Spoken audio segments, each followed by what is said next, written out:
Hi, good afternoon to everybody. This is the seventh USOMI webinars dedicated to case-based e-learning in radiology. Today's speaker is Professor Peter Pokieser. Professor Pokieser is Associate Professor of Radiology at the Medical University of Vienna. Is a member of the European Society of Medical Imaging Informatics. At the current work, he coordinates the Department of Radiology at the Sanatorium here in Vienna. He's head of the Department of Radiology at Ringenwering, and is head of the Unified Patient Division of the Department for Medical Education of the Medical University of Vienna. Professor Pokieser has been for a long time involved in e-health and informatics activity of the European Society of Radiology, with particular dedication to e-learning. So it is my pleasure today to have him as guest speaker of the seventh USOMI webinar. Please, Professor Pokieser, you are welcome.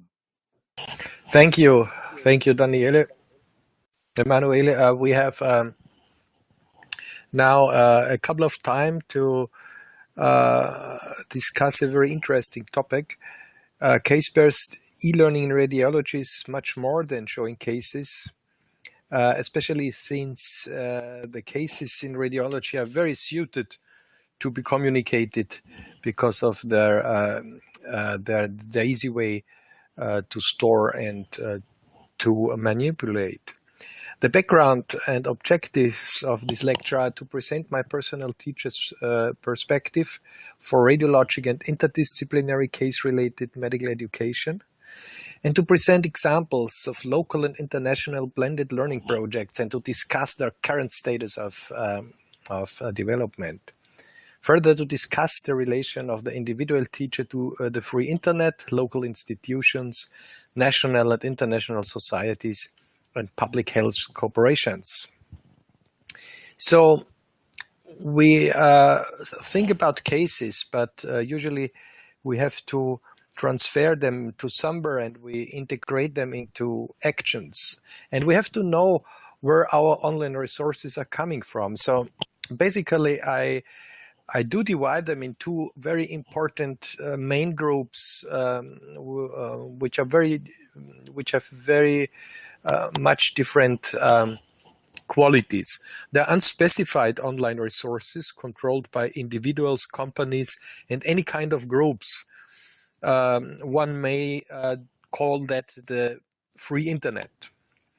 And then we have something which is much more newer, which is much more in the baby time. These are the institutional online resources. The free internet was the first, and the institutions hesitated for many years to join in a constructive way. And especially institutional online resources in the relation are growing rapidly now. And they are controlled by departments, universities, specialized societies, national societies, continental societies, and primarily global societies. And as you know, Wikimedia, then the World Society of Radiology, which is not that big now, show us that that all is condensing. Well, examples of online resources suitable to support case-based e-learning. Well, unspecified online resources doesn't mean that it is the bad internet. Your own cases, fresh or collected, are supposed to be the most effective connection to learners, because your own cases in these first three words are those transfer mechanisms included which refer to pedagogic pillars of good education. Your case means that you are involved. You have all the story emotionally and in your remembrance very well, and you bring just that flavor into your own cases, which which is more than plain texts or contents from papers could present. Institutional online resources like Radiopedia as an asynchronous wiki, but acting more than a big encyclopedia, EPOS and Eurorad are classical institutional big online resources. So I would like the chest to ask for a very simple question. The teacher as an activator is more effective as a facilitator. The activator is one who is in every process of the learner involved, and the facilitator is more in a defensive position. And from the evidence we have in the literature, what would be your proposition? I see now Duccio Bucciardi saying A, and Hisham Mikhail from Cairo is also for yes, which is the same. Salvatore Sigra from Verona also yes. So we have 3 yes, which is something. And this comes from your feeling, because you feel that this is true and you are completely right. But the reason why I tell you that, I would like to introduce these thoughts, and I would like to give you one of the most important books I had in the last decades. The yes is the correct answer. The more active and guided instruction is more effective than unguided facilitative instruction. One may discuss that, of course, but in radiology, when we make our reports, we are relying on medical literature, and there is pedagogic literature which is sometimes really great, and the effect size is a statistic measurement which John Hattie made very famous. And basically you can say if something is 0.4, it's somewhat okay. And if it is 0.6, it's a very strong effect. And if something is below 0.5, especially below 0.2, it's weak. So that doesn't mean that the facilitator is weak, but it means that we have proven evidence that if you involve, if you are around, if you are and your cases are that what you are presenting, you will transfer more, you will get more trust by the students. And I think all of us know that if you show what you're doing during the day and you should show it shortly after, it's much more easy for you to transfer the core content of your case. And the book, John Hattie, Visible Learning, a synthesis of 800 meta-analyses relating to achievement, is really a book. If you invest 1 or 2 hours to learn the methods, you can use it for constructing your courses, and you will like it very much. John Hattie, Visible Learning. It's in Amazon, I think 20 to 30 euros or something like that. Okay. Very good comments. Use of online resources in daily teaching, some suggestions. I do not like to show too dedicated how you should make your lectures with case-related e-learning, or how to integrate that, but to discuss some properties very common e-learning sources do have, and I would like to discuss that. We have institutional online resources to be integrated very easily in our student education and the residence education. And how do we learn? We learn in radiology courses, as you see this blue rectangle, best interactive. We learn in interdisciplinary courses. This is a growing market, so that that we are together with our board colleagues, where we have the clinical reasoning for cases, and to use these groups as well for teaching pre or postgraduate is very fruitful and very modern and has a great future. We learn directly in routine if we allow our students to sketch about our studies and let them just try to make reports on that, possibly of a sheet of paper. And then when we are reporting, they may look what they have found and what we will report. So it's the most easy thing, and it's very instructive to collect knowledge during routine. Of course, the ward rounds are the classical interdisciplinary setting we enjoy for many of decades. And of course, self-directed learning. Even if we are the best activators, self-related learning is very the learning which is performed by the learners themselves is very individual, and for many types of learners, the most fruitful action to achieve.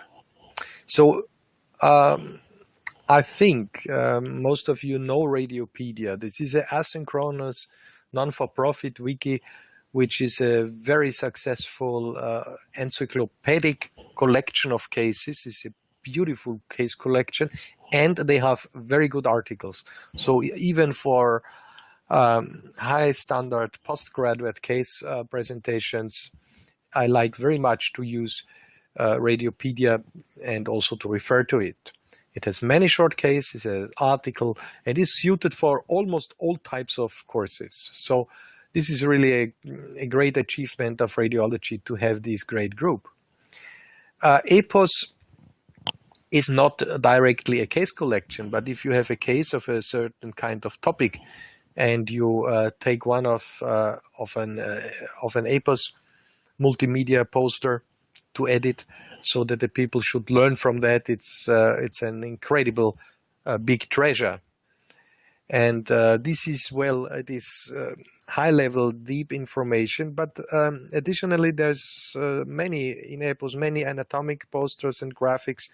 And so it is not only for teachers' preparation and residency or postgraduate training.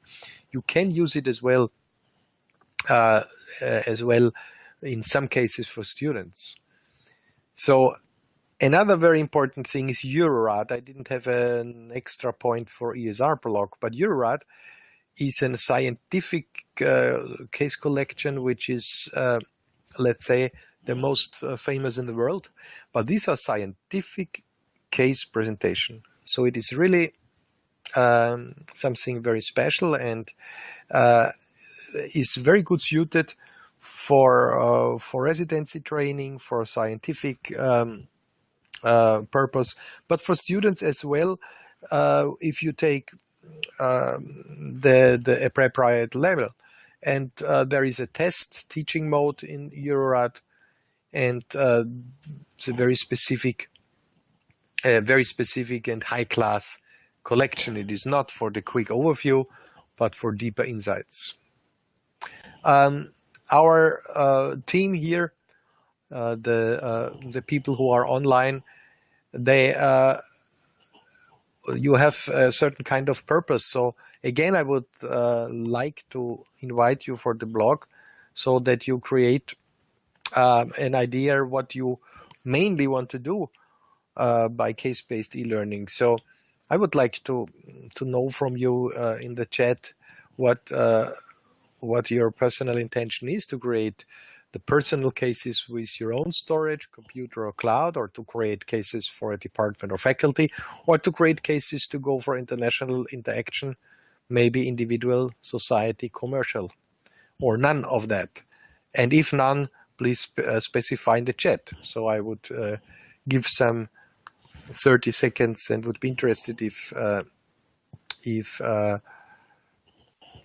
something could be said by the team. So, okay. Lisa Mikhail from Cairo was interested to create cases to go for international interaction. And maybe we have another comment too. Yeah, Tuccio Pucciardi is also intending in the international setting, and not so much of maybe in the other 2 points. It's very interesting that the relative difference between personal actions and worldwide actions is decreasing. Yeah, so we will see that the step from the personal activity to the world is not too far. All of us know that from successful actions in YouTube or something like that. So I I will, another C. So most of you are international interactive colleagues. So I will hurry up to leave my personal computer, but I go all these three things through. To create my personal resources within my own storage computer cloud, let's have a look at this. The biggest enemy for us is time, because it is time consuming. And I do a lot of sonography, but as well CT. I'm specialized in the upper GI tract, especially swallowing studies, mainly esophagus more than oropharyngeal, but of course I do both for more than 30 years. And beside that, I love very much to do everyday sonography, breast screening, or also breast assessment center. We are certified in our hospital for that. But what you see here on the left is my PACS screen, and left to that there is the administration system of the hospital, and I use just a simple Excel, because the Excel is directly on the RIS computer. And the most important thing for me is how much time it costs me if I have one interesting case, how much time I have just to stable this case and to be sure that I find him once again. So I do it directly during my work, and it doesn't take me more than 1 minute per case. It is easy editing. And today, after this webinar, I have a case quiz for 200 students in the internet, and it doesn't take me more than about half an hour to prepare the whole quiz. So to take out cases from the PACS needs that you store them, to store the knowledge, and the PACS is the best storage itself. So I do just a little administration to have my personal collection. And I do prefer Excel, because if I would do it in my iPhone, I would have the problem if I change to Android and then to transfer such collection. After 30 years, I rely on the simple administration better than to have any kind of fancy software, for example, special e-learning software in the hospital. And then if you move to another place, it's a pity, because such collections, to have it over years, might be something valuable. What I did, for example, with my personal collection, I was doing a pilot webinar, and we were 2 radiologists, 1 student, 1 chat master in July 2013. And now it's funny, all of you are interested in the international situation or international interaction. What I did, I made an announcement of a personal international network. So I was doing an announcement to friends, and that were only 15 friends in the international setting. And I remember that we had only, in July, it was only 20 participants, and we made a panel, and we had some microphones, because we were not only one, it was 4 people running that webinar. And these participants increased pretty soon. So I just left that to YouTube, and in 2015 we had 9,000, and now 2016 there are 13,000 people who have seen this ultrasound webinar sonography of the abdomen. Not that much. We're looking at the second version of that, and as well we have a nice webinar of swallowing studies. I didn't look at the last time, but so it is like with the webinars Emanuele is doing for the ISOMI. We can store that materials, and this storage makes it valuable, because it can be used further on, and it can have success over time. As well, this shows you that it is nothing you do like in fast commercial success. You build up something, you have your strategy, you have your users, and it is now easy for a single person to act in the internet. It becomes much more difficult if you directly go to institutional levels and to create resources for a department or faculty. What we did, for example, the web ambulance emergency, I started in 2007 with my colleagues from the emergency department. You see here me in the background, and this is my friend Professor Domanovic. This is a professor of emergency medicine. And our system is every year for 500 students, and we have almost weekly blended learning sessions, peer-assisted, with a classical Web 2 design. So it is with forum and interaction, but it has a face-to-face component. We show the cases in the lecture hall. Up to 500 students are sitting there. So what you see here is about a third of the hall, and we have the presentation of the case directly in the internet, projected in the lecture hall, not with a PowerPoint. It is directly from the web. And what we have is a template and action plan, and this is a double forum. What means double forum? We have a template with all the plan, the details of the course, then how the discussion of the case should be started.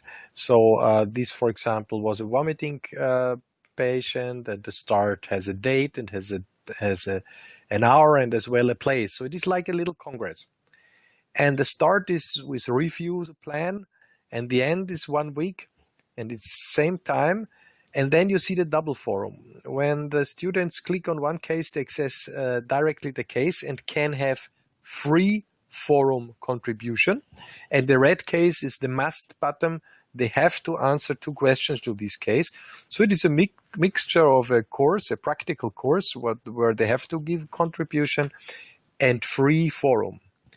And the design is simple. We have the case line of the web ambulance here in an active line, and when they press or click on such a little symbol, it's a man or it's a woman, then they see the story of the case, and they see the movies of the series, usually in MOV, in MOE, QuickTime. Of course, they have images. And then below the cases, below the media, there is a forum where we interact as teachers in red, and the administration staff in violet, and in normal black color, the students. And this very simple forum, we have usually 30 to 40 contributions over the week, and the case is growing with additional media and therapies, and finally the case will be solved in the internet usually, but reflected in the lecture hall again. So this is a fixed rhythm. The reviews may vary, sometimes yes or sometimes not, but actually there is all over the week a certain kind of rhythm. To build that up was very difficult. It was very expensive in the beginning. It was granted by the Medical University of Vienna with by a government grant with 300,000 euro to build up a complete health record for multimedia case discussions. Today, this can be easily done with Moodle or other machines. So nowadays, such actions are much more cheaper to do. Anyway, of course, our machine is very good to use for that, and free for collaborations to other colleagues as well. But nevertheless, this is not that expensive anymore. We had continuous trials with international society and different work on that, and continuously we developed these ambulances officially integrated into our undergraduate curriculum, where this is now performed for ENT, for dentistry, and for radiology without interdisciplinary purposes as well.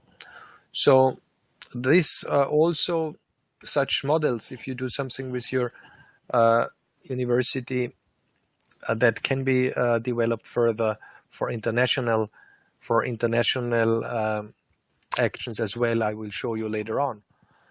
A very important relation is the relation between institutions and innovation. No one on universities denies that we have to develop something new for our students. In e-learning, it is easy to find projects which show something new. But problem is money and time and the sustainability of individual groups. They may divide it, so they have another place, or they have other interests. So the projects have limited time to survive. And the key question is, how can innovative projects over the years can be integrated in institutions? Sustainability and innovation, they are not competing, but they are different to each other. The innovations are restrictive. Even societies have often very big difficulties to accept innovative projects. And on the other hand, are the projects willing to make some refinements to come closer to the requirements of an institution? For example, you have to integrate, if you have a special machine and your university uses Moodle as a course software, of course, this is then maybe a challenge, as it was for us, but now we are happy to be fully integrated, for example, in Moodle. So my key proposal is allow more innovation by creating jobs for a life in both worlds. This is a simple sentence, but this is my experience.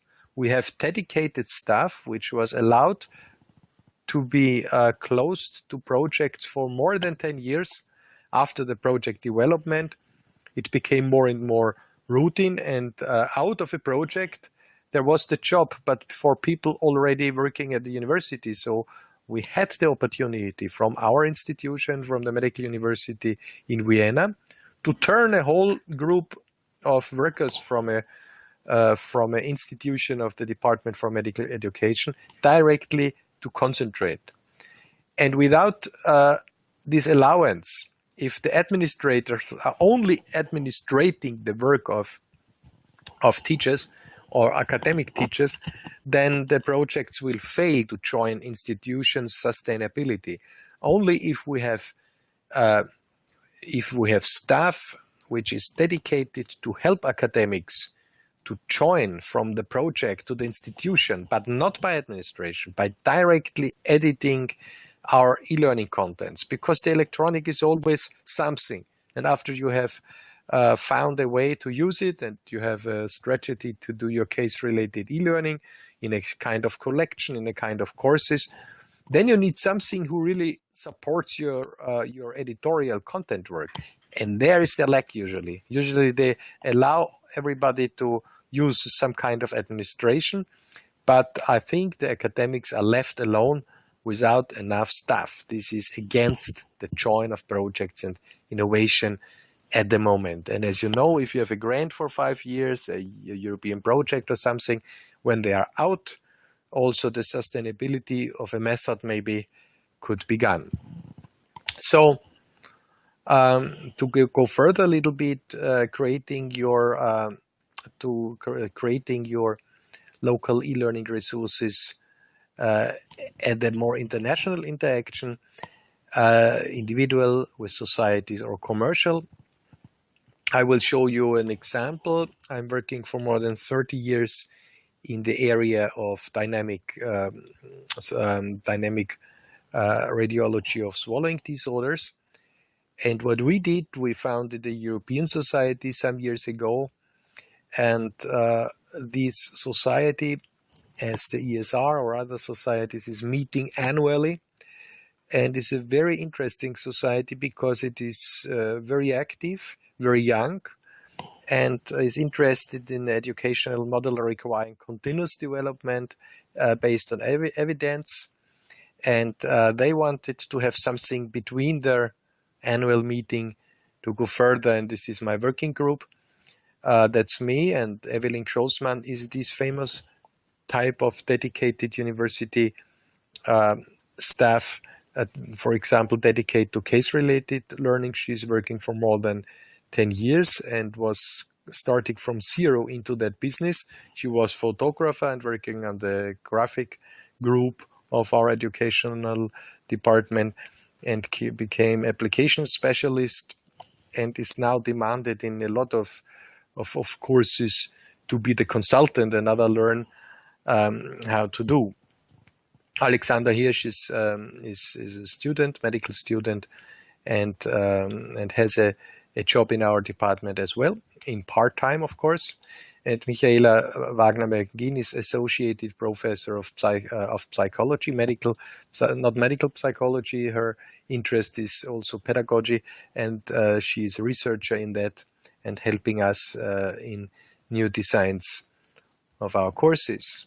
And what we did for the European Society for Swallowing Disorders, which is interdisciplinary, we started in May 2015 our first webinar. It was a 1-hour webinar, and it was case-related, and also case-related lectures and MCQ questions. We had 60 participants. And interesting thing, because it was not only interdisciplinary by different medical fields, but also non-doctor health professionals involved in swallowing, like SLPs, or we call them logopedics in German, and phoniatricians, of course, are to be announced. So this is a very dedicated and interesting group. Again, you see here a template where there is the topic, there are the speakers, and ourselves are just now in a webinar. It's always the same. You need some kind of administration. And what we do is the same as the Aizomi does, is storing the webinars and make them accessible for members. But what I found out, if you don't integrate cases and case discussions, it is very difficult to attract clinical contents. So we usually have clinical cases to justify any kind of content lecture.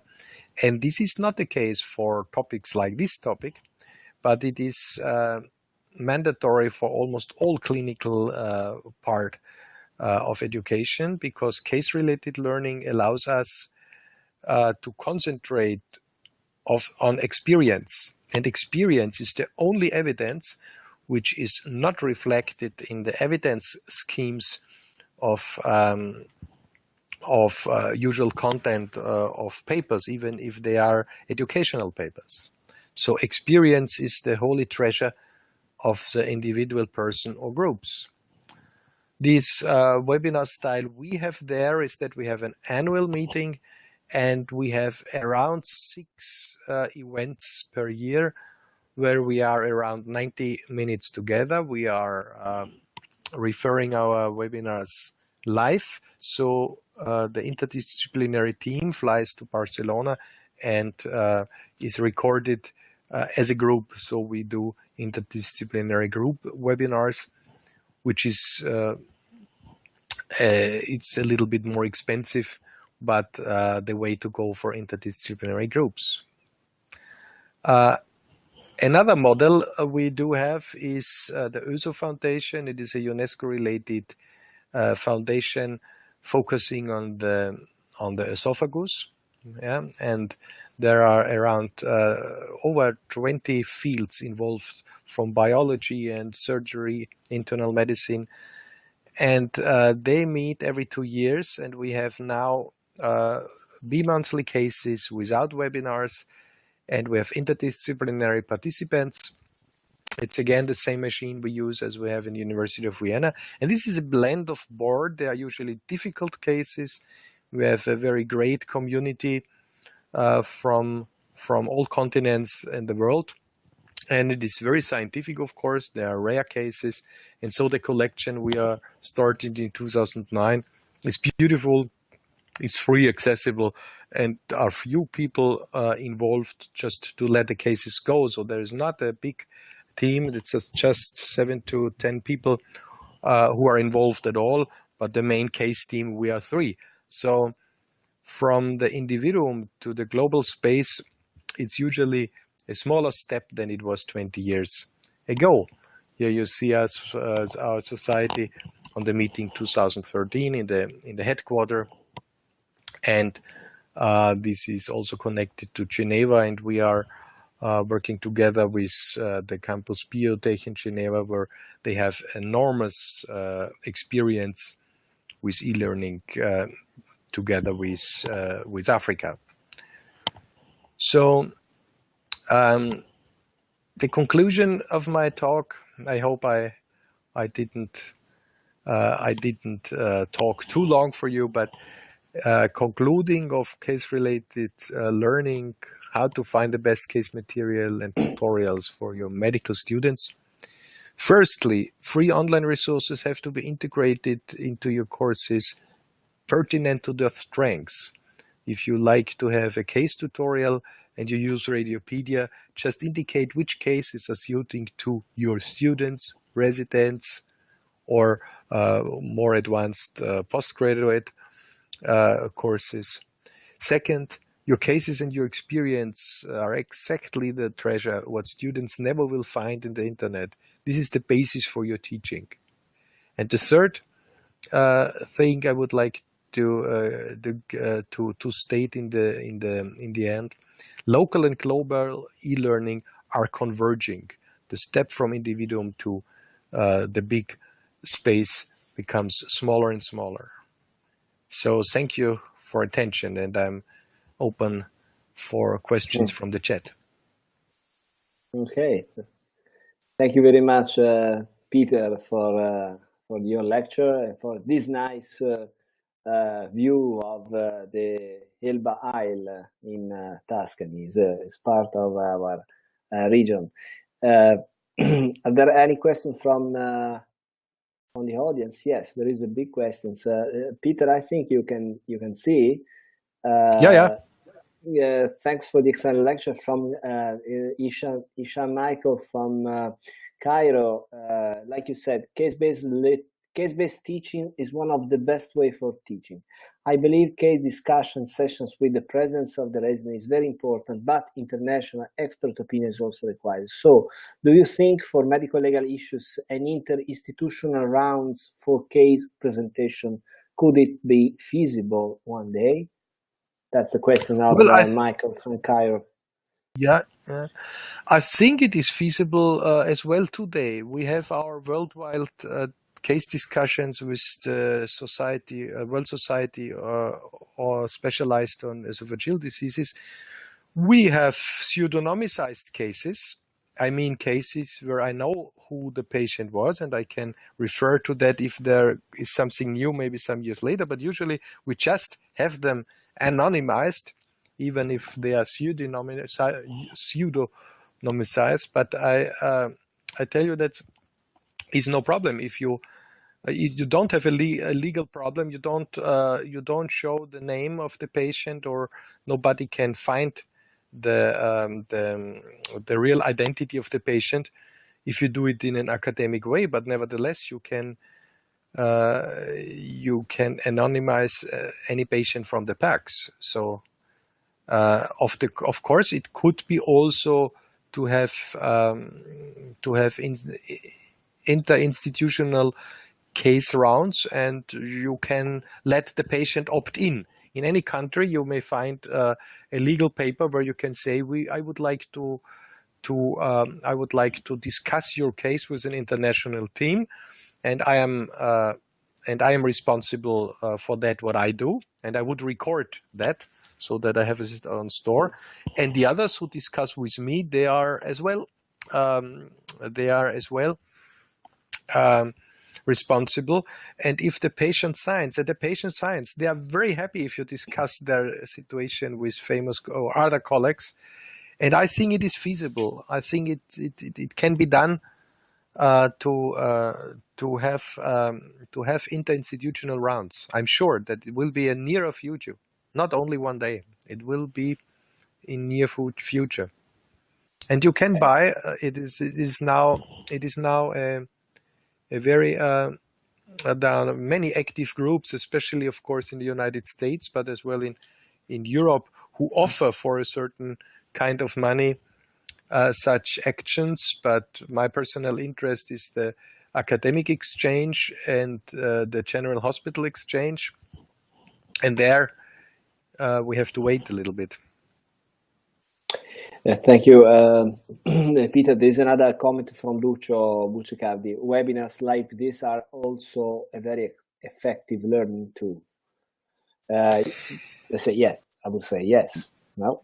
Yes, I think so. Webinars are a very good tool because they allow us to save to save all these vacations, but we need to have trust that the society or the one who gives us a teacher or a presenter chooses serious colleagues. And to obtain this aim, it is necessary that we have meetings where we can go and where we meet the crowd from where the lecturers are coming. So especially in medical decision making, we need trust, because the one who is telling us how this case is really reported above the content pertinent to the, let's say, simple literature, like you can read it from Radiopedia. A report is always a little bit more. And this little more is the experience. And to believe in the experience of somebody, you like to know him. So in medical universities, those who are good on patients are those who like to teach, because they can transfer their ability, and this is very much acknowledged by the students. If someone is always in the lab and is not so well on patients and gets the slide from his chief, well, this are awful lectures. Nobody accepts that anymore. So the face-to-face knowledge of the face-to-face contact is very important in clinical reasoning at universities and case-related learning. And webinars are a very good tool to overcome the impossible situation to meet each other. I could not speak to all of you if we would have to be dependent on meeting us live. Yeah. Peter, what do you think? I have a question for. What do you think about the importance of peer reviewing in e-learning? Because we have many, I mean, there are many resources on the internet. You mentioned Radiopedia, you mentioned Eurorad, you mentioned other resources. But thinking about, for example, the Merck. Now, Merck is this similar of Eurorad, but Merck, there is no peer reviewing. So, if there is no peer reviewing, there is the risk that e-learning is not qualified, is not, reliable. But this is the same with other kinds of transfers. Look at the print media. Look at normal lectures without e-learning. Well, PowerPoint lectures as well, theoretical e-learning, but we don't mean that. But if you have just a face-to-face talk in a hotel of a guy who was paid by a company and drinks champagne in the evening and tells you what the company says, that you can have in print, that you can have in any kind of media. So e-learning itself has nothing to do with peer review, yes or no. Eurorad is strongly peer reviewed, and one of our most dedicated researcher, Ole Ekberg, is the chief of Eurorad. He's a very, very good editor. Remember, for the European Journal, Adrian Dixon. There are so great peer-reviewed people. So we have just to. That was the reason why I was showing the sources. Radiopedia has a peer review, but of course it's not. I think it is not comparable to the peer review of Eurorad, but it's something completely different, because the articles of Radiopedia they are well enough if you want just to support your case, because the case is not peer reviewed work in terms of all around the disease. You want to show the findings, you want to show the case and the story around it. And you can take papers from radiology, from whatever to include. It's on you how you use peer review. I don't see a danger, because the only thing is the setting, and this is the reason why institutions are so important. Emmanuel, you and me, we are associate professors. We are working for an international society. So, and we have now a non-peer-reviewed lecture of my of myself.